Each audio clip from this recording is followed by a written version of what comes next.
Good afternoon, this is Rich Nelson with Allendale. Coming to wrap up commodity comments. Today's Wednesday. This is March 16th of 2011. Quite a big day yet again here for the grain complex. Key issues right now, of course, remain China. We do see here, of course, still concerned about this whole nuclear plant issue. Looks like nothing's going well for the officials trying to solve this problem.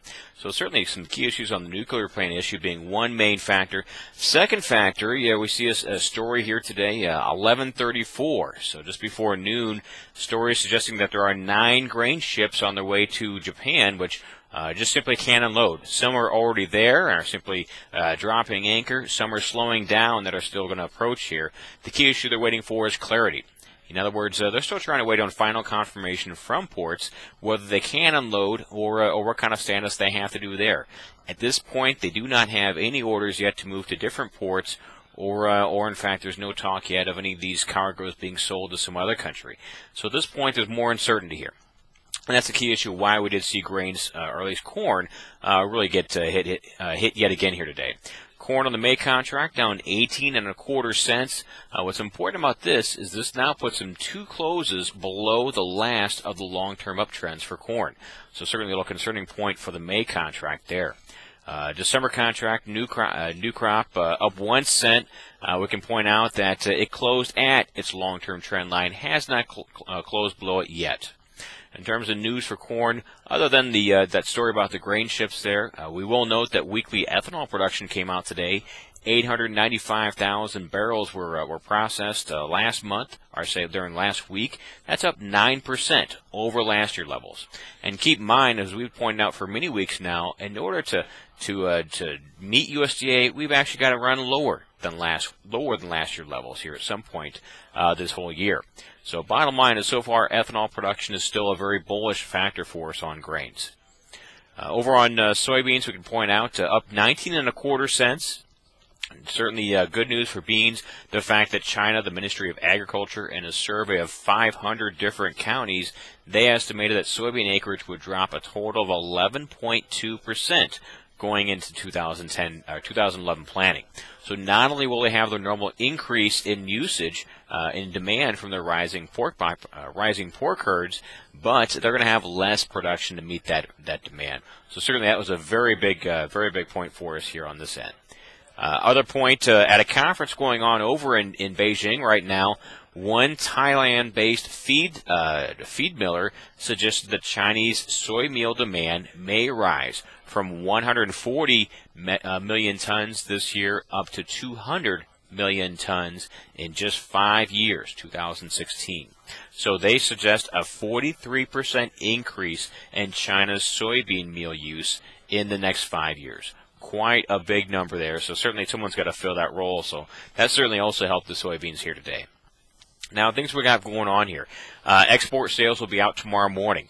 Keep in mind, these cover last week through Thursday, the 10th. There will be no, more or less, China-based or Japan-based concerns showing on this report. We'll have to wait until next Thursday's report to actually see what type of effect that this whole earthquake issue happened or did to their purchases there. So certainly kind of a rough day for corn. As I said, down on the old crop, down on the new crop. Well, what's supporting new crop? And you can certainly argue some of the news that Allendale released today might have been a very big factor in that. Allendale at 10 o'clock released the results of our nationwide survey. 24 separate states were covered, so quite a big deal in this one. We found acreage for this coming year will be 91.3 million acres.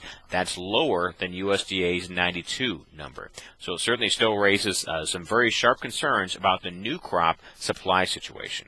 Our numbers for soybeans, 77.2 million acres. That's down about 200,000 acres from last year, but it's still also lower than USDA's 78. We look for all wheat production, all wheat plantings, 57.4. That is a little higher than USDA's 57.0.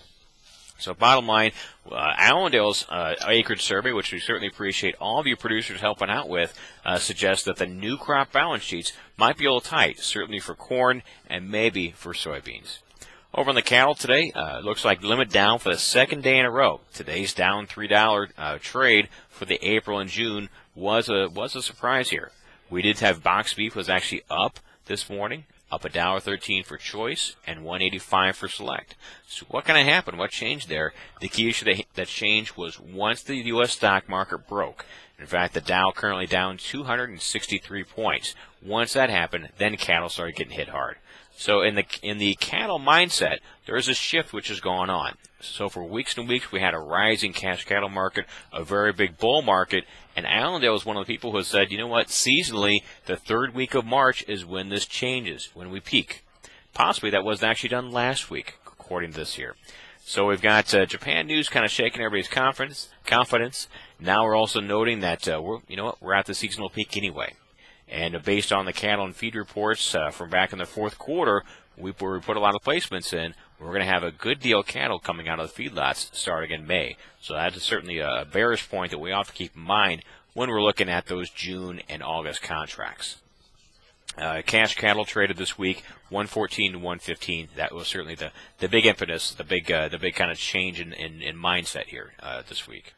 As far as hogs, up 50 cents there for the April, up 5 cents for the May. It's kind of interesting. While cattle are just kind of shaking up here, the hogs are trying to find some stability.